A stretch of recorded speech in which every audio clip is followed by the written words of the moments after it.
was an incredible scene. It was 4th of July. And of course, that's not a holiday there. So we were working and we were shooting an opera scene. The camera was behind the stage, over the singers and dancers, seeing the whole theater full of audience, So we had like 500 extras there. And so I said, roll it, playback. And suddenly, instead of Mozart's music, American national anthem starts to play.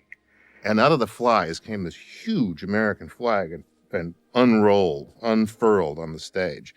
And 600 Czechs stood up and sang the national anthem of the United States and knew the words. I get goose pimples when I think about it. All the extras stood up and either sang or hummed the Star-Spangled Banner with us. All stood up except 30 men and women standing, panic on their face, looking at each other what they should do. That were the secret police, dispersed among the extras, And I was sitting there thinking, good God, the Army's going to come and we're all going to go to jail. Because this is an act of rebellion. It started when we crossed the border. We just were in customs and they said, okay, you can go on. Milos said to me, you're now in Czechoslovakia, forget logic. Only in a taxi I learned that we are going to see a play about a composer. And I thought I'm going to faint, Milos made a great fuss and said, oh no, I hate biographies of musicians and that kind of thing. I loathe it. No, I'm not coming. I saw so many, in communist countries, they love to make movies about composers because composers don't talk. They make music. They don't say anything subversive. And they were the most boring films I ever saw. So I was prepared for a, painful evening. The curtain went up and there is this wonderful drama. I couldn't believe my eyes. I was introduced to Milos in the interval. Peter was very nervous. I met him for the first time that night. And he said to me, with the marvelous directness that characterizes him, if the second act is as good as the first, I will make a movie of it. I called Mr. Zans, only to find out that he already had the name of the play on his list, what to see. And that's how it all started. I thought it was a great play. The play really worked for me. I said, he said, well, what about a picture? I said, it's not a picture. I don't think it's a picture. I said, there's not enough about Mozart for me. And then Milos hit me on the arm. I still have the bruises, even though that was 20 years ago. He said, that's right. It needs music, Mozart, and music. And Milos invited me up for the weekend to his house in Connecticut. And he was just as forthright then. We spent an extraordinary weekend in which he said to me, you realize that everything will be different. In a theater, everything is stylized. Nobody pretends that the tree is a real tree or the sunset is a real sunset, So in the language, when it's stylized, it's proper. Acting is a little exaggerated and stylized, and it's proper. Film is a photography. In photography, everything is real. Anything stylized would feel, fake. What we ended up doing was spending 4 months together in his house in Connecticut, Monday to Friday. We were locked into what we came finally to regard as our prison. And then we would go back to New York on the Friday and instantly separate, not exchange a word, for a blissful Saturday and blissful Sunday till the evening when he would come here to my flat to collect me and drive me back to prison for the next almost unendurable 5 days when we slowly hammered out the whole script, moment by moment. They had some bumps in the road along the way. I spoke to both of them at different times, and both used terms that you don't use in mixed company about each other. Well, No, we had a big conflict, big conflict, because I hated his cooking and he hated my cooking. I regarded ourselves, both of us, as the odd couple. I said to Milos that I did not want repetitions. I did not want the Mozart theme. I did not want one piece of music.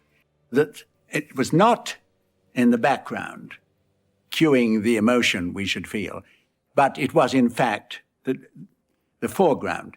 Peter Shaffer one day said, listen, the music is becoming the third character of this film. We met in the airport in New York to discuss it, Peter, Milos, and Saul-Zaentz. And they proposed this as a project. I mean, I had less than an hour to think about it because I was moving on to catch another plane from another airport. And immediately, apart from being slightly flattered that they thought of me, I thought of it as a project which, so long as it didn't develop into a sort of Hollywood scenario, I would be very interested in. And he said, I would, under one condition, that no one note of Mozart will be changed. You have our word. We had no idea what the film was going to look like. Although I knew the play, I'd seen the play, I knew that once Milos got his hands on it, that it would be a completely different animal. Casting is enormously important because that's finally whom the audience sees. My ideas or writer's ideas means nothing if what I see on the screen I don't believe. It was interesting situation because a lot of big names wanted to play, especially Salieri and Mozart, right? And I somehow felt that I don't want to see known faces. I want people to see Mozart and Salieri. Both Saul and Peter, agreed, no, we don't need stars. We don't need big names. We have Mozart and his music, and we believe in the movie. Mozart was tough to cast. When you look at the portraits of Mozart from the time, you will notice interesting thing. None looks like the other. He must have been very nondescript face, that you wouldn't notice him in the crowd at all. So he couldn't be a leading man type, leading hero type. On the other hand, he has to be a wonderful actor and he has to master the music.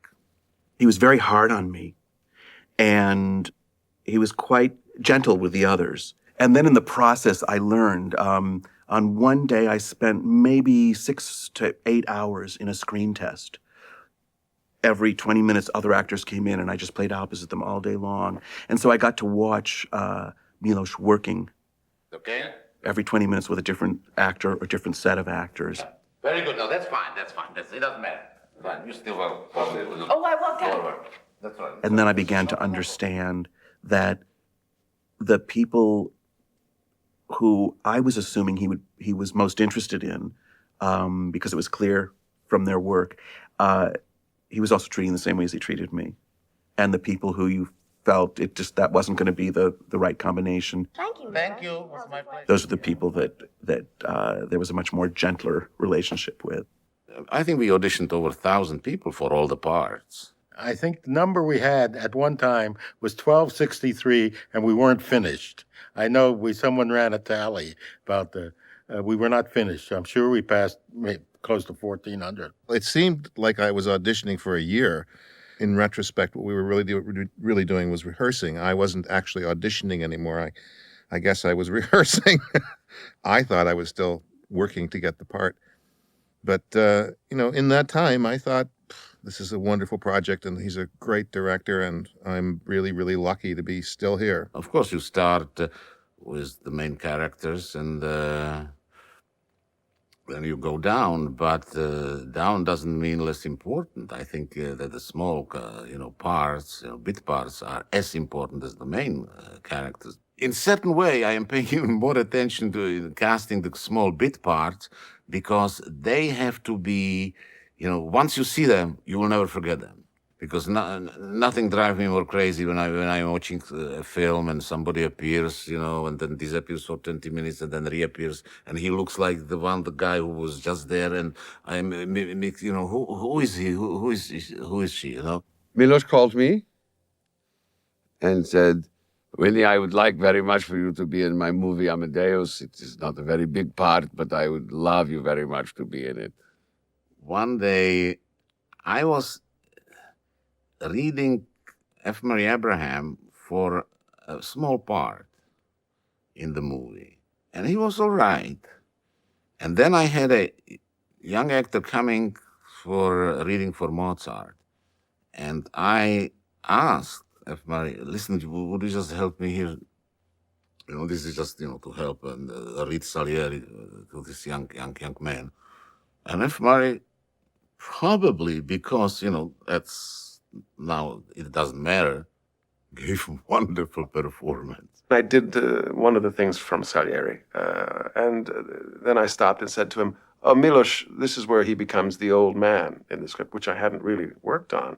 And he said, "Well, do the old man." And I just did the old man. I didn't think for sure I wasn't going to get this thing, but I still acted my heart out, He read so beautifully that it started to bug me, A couple of days later, he called and he said, "I want you to know that you're my first choice." And I've been around for a while, and I said, "Well, that's nice. I'm very happy about it. But what does that mean?" You see, he wasn't saying, "You've got the part," or "I really want you to do it, and there's no question about it." And he said, "You're my first choice." Now, from my point of view, that doesn't pay the rent. I mean, I'm very flattered. And I said, "Thank you, Milos. Just tell me what I have to do next, because I'm busy right now painting my kitchen." Some time went by, and then he said, "They want to see you for this improv group again. It's different people." I said, "No, I'm telling you, I'm not going to do it." Milos said, that's the kind of guy who would be Salieri. And I said, "Why do you say that?" He said, "Well, he thinks he's not going to be happy about what I say now, Milos or Murray." He says, this kind of guy thinks he would be a great actor if he didn't have breaks against him. Also, I think he's Salieri off stage as well as on stage. And he was right. So after several weeks, I told F. Murray Abraham, okay, you'll get the part. He obviously didn't believe me because he immediately accepted a role in another film. While I was on the set of Scarface, I got the word that I was going to do Amadeus.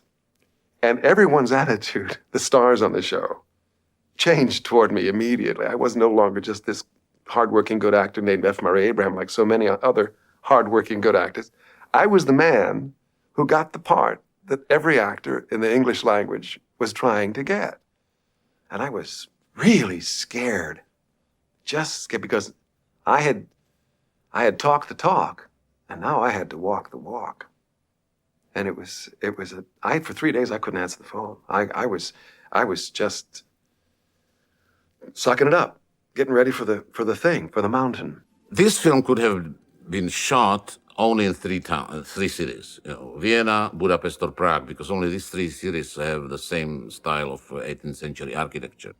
Prague was ideal. Prague was absolutely ideal because thanks to communist inefficiency, the 18th century was untouched.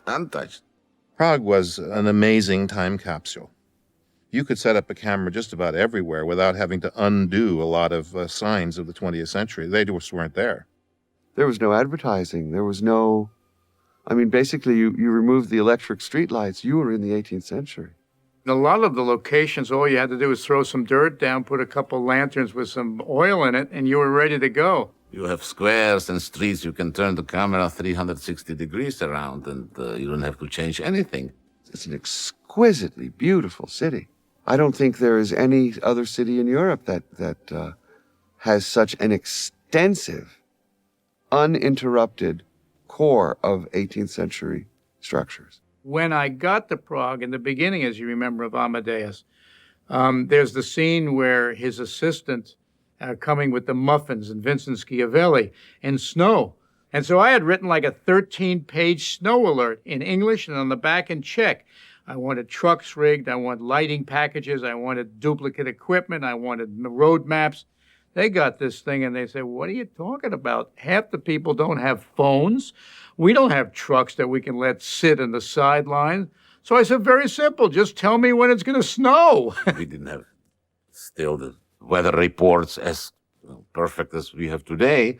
So, well, there might be snow. So there was always a snow alert. They phoned at one point and said, there's no snow. It's not going to snow this year. The long-term weather report says we're not going to have any snow. We're not going to shoot you until the end of March. We're going to shoot with fake snow.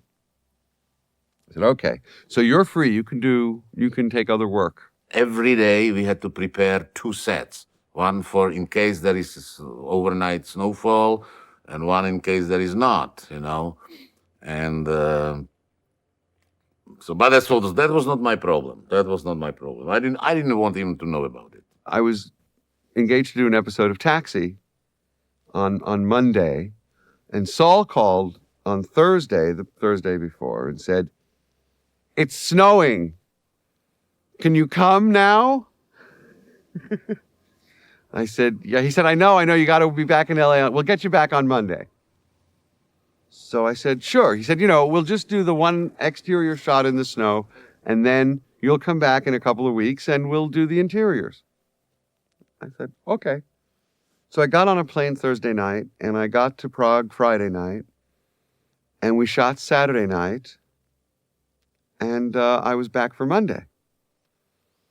I had never been to a Soviet bloc country before, and going to one at such a fantastically accelerated rate of speed, my first impressions were enormous and huge.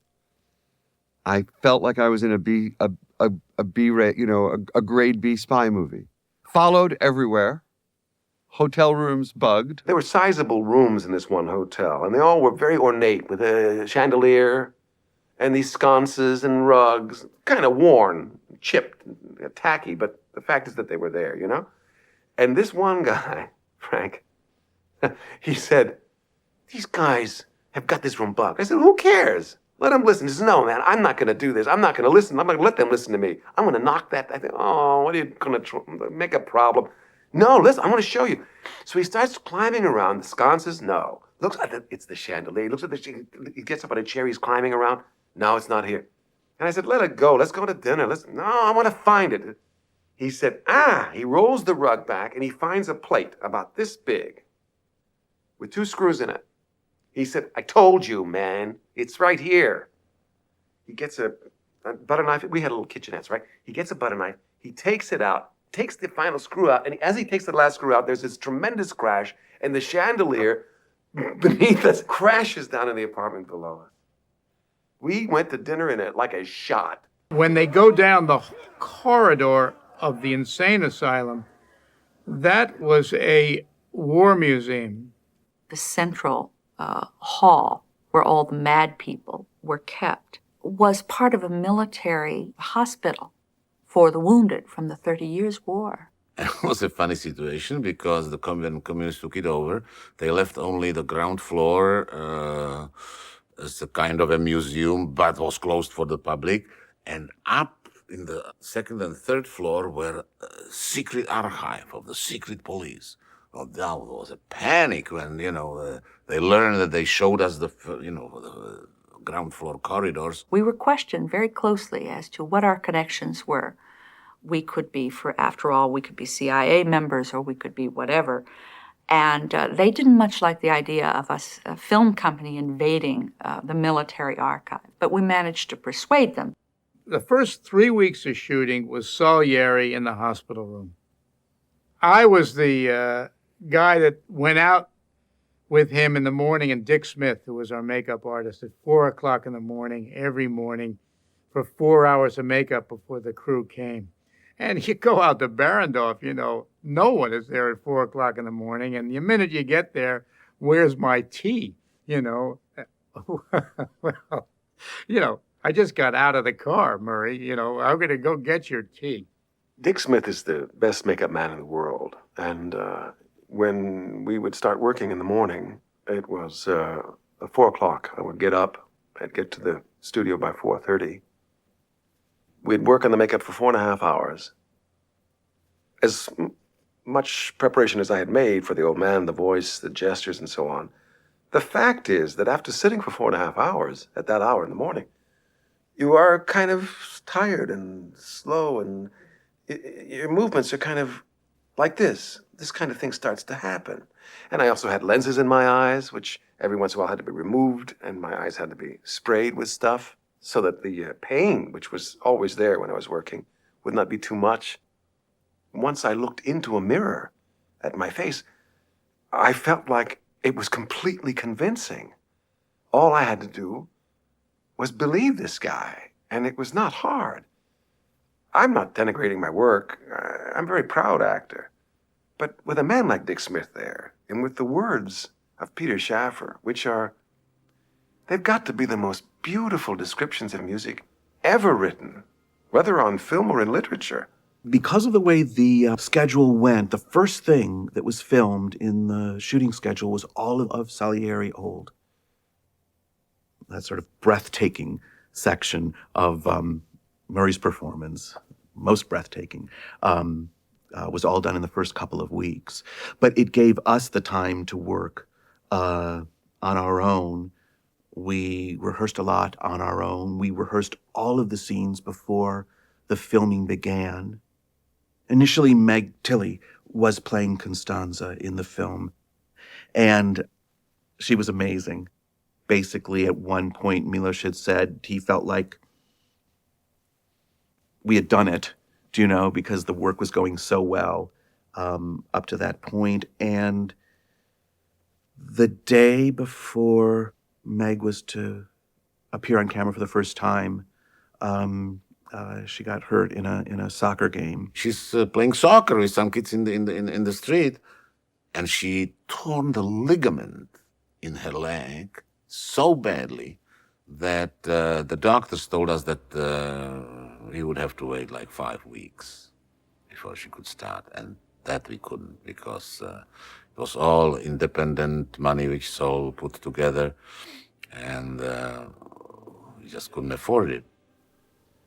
It was shocking, I think partially because we were where we were, behind the Iron Curtain in its way, cut off in a way from our lives to a significant degree, more than if we had been shooting in Western Europe or someplace closer to home. Suddenly she was just gone and in a hospital. So in a very short amount of time, they had to find the actress who would take over the part. The casting director who was brought on to hire the new Constanza, this woman called an acting teacher of mine and said, do you have anybody you can recommend for the part? And he said, Elizabeth Berridge. And she said, oh no, she's too weird and introverted and she's too quirky for this outgoing, bubbly girl, which I was. We flew to New York for a weekend, and it was extraordinary. Friday night, we went Prague, Paris, and Saturday morning, we took the Concorde to New York. So we got there, went to Milos's apartment, and they had 60-some-odd girls lined up for us to see. I saw like 60 girls. Sunday, I read like 12 of them. Out of these 12, 2 where I couldn't decide in between them, so Sol decided, let's bring them to Prague and let's do a screen test with them in Prague. It felt like calamitous to me. It felt like it had gone so badly, and I remember saying to my father, if I can't even speak, how am I going to get a part acting ever? Because speaking is required in that line of work. And then I got a call saying you're flying to Czechoslovakia for a screen test, and there's you and another contender. And so I had no passport, and this was, I think, the next day. Milos went back to Prague Sunday so he could shoot on Monday. And I went over there on Monday, went back with the 2 girls on Monday. And that was some ushering job with 2 girls who were up for the same part, being with him. I kept saying, I love you both, I love you both. We were flown over and we tested. And they had us all, they did the hair and the makeup. And meanwhile, they're filming the the movie, and it's all like you really want to not feel start to feel like you're part of the thing, and because in my case, I knew I was getting back on a plane the next day, and apparently they couldn't decide that first day, so they said, well, there's going to be another test tomorrow. So we came back and went through all the do's and the gowns, and this went on for a week, and the other woman and I hung out every night and would have dinner, and I was always a nervous wreck, and she would say, no, I'm sure you look lovely, and that wig they had you when I was a girl, I'm sure you did great. And I was preparing to okay, how do I say thank you for having me and for considering me and for this nice trip, first class ticket to Prague. Thank you so much, and bye. And good luck with your movie. And and Milos said, essentially, you both have the part, it's impossible to decide between you, so I had to go with the fact that one of you is simply too pretty to play Constanza. So, Elizabeth, you have the part. And and I was like, thanks. As much as I love McTilly, I think as a personality, Elizabeth Berridge was more right, because Constanza was a landlady's daughter. She was a street kid, So I got the booby prize and had to stay and had packed clothes probably for 3 days, and there I was for 6 months in Prague and started work the next day. I remember the first day, the first scene that I shot was the Nipples of Venus scene where I come to see Salieri, and I'd eat about 1.5 million of those. And marzipan is foul. It's just an awful. And I remember getting ill, and Milos was like, it's her job. What? I hadn't thought about this in a long time.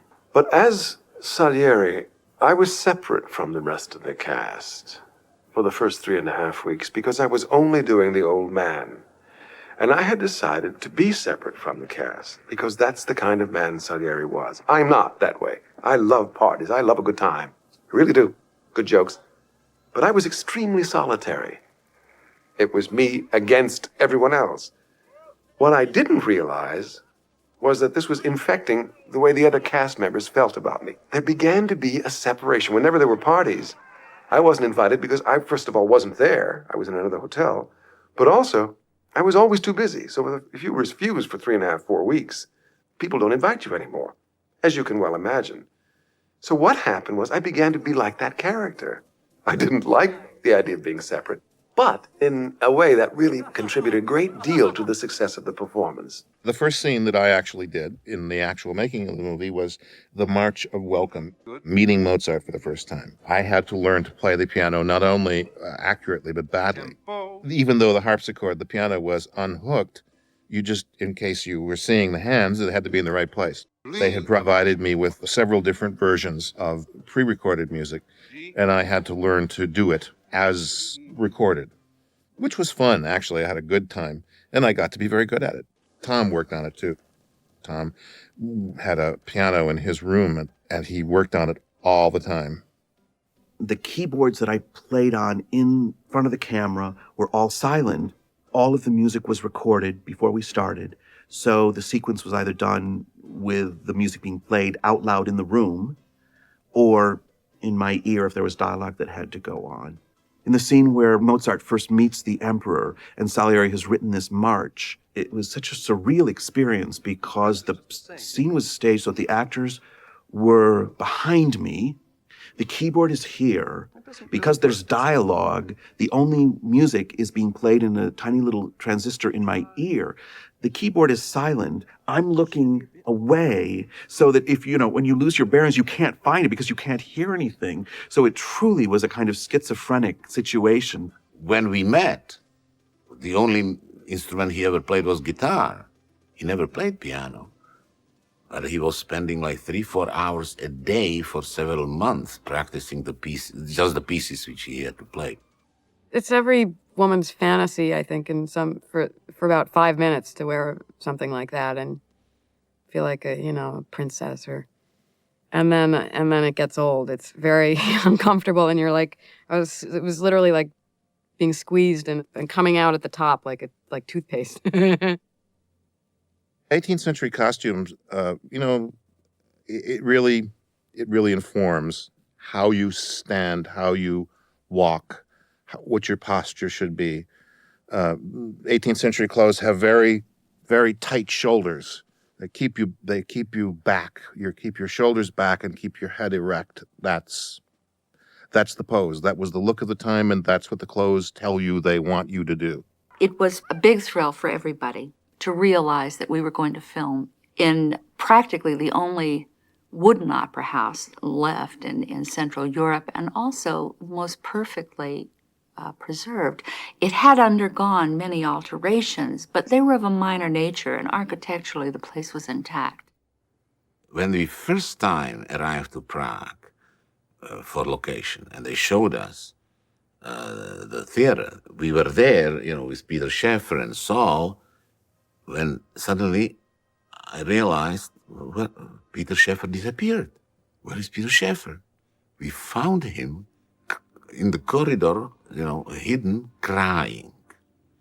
Because he learned that he is standing exactly at the place where Mozart himself in person conducted the world premiere of Don Giovanni. I tell you, we felt awed the first time we stepped on that stage and realized that our hero had been in that very spot. I think this fact, gave a lot of humility and respect for that place to every actor and every dancer and everybody there. There's something that happens when you do that, I promise you, when you do it in the place, in the atmosphere. I'm not crazy about, spiritual, ghosts and things. But I don't deny them.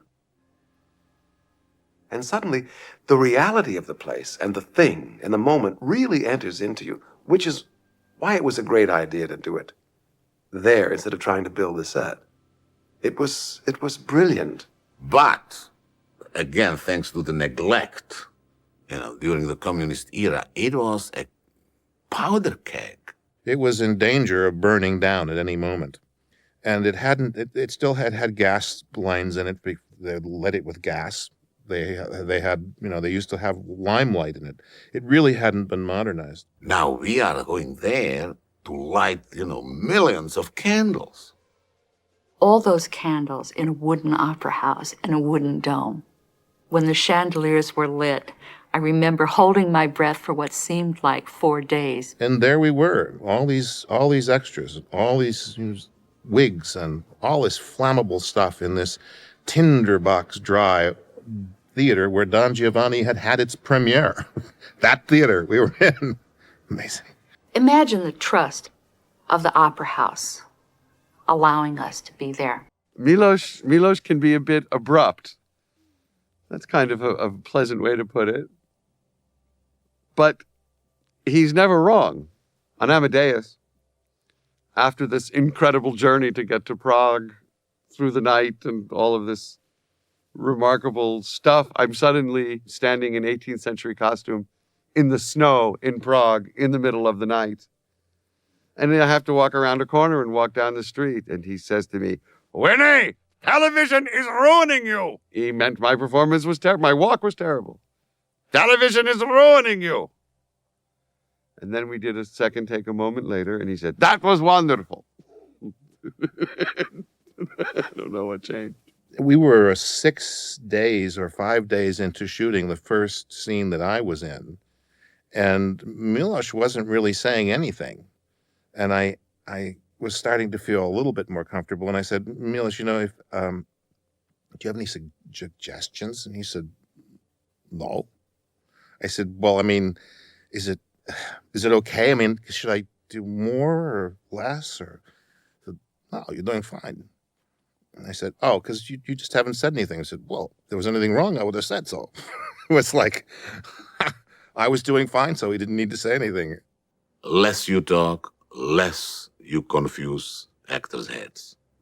If you cast wrong, then you have to work, and usually you are in trouble anyway. Director is a little bit of everything, but good director always, for every part of his work, must choose people who are better than him.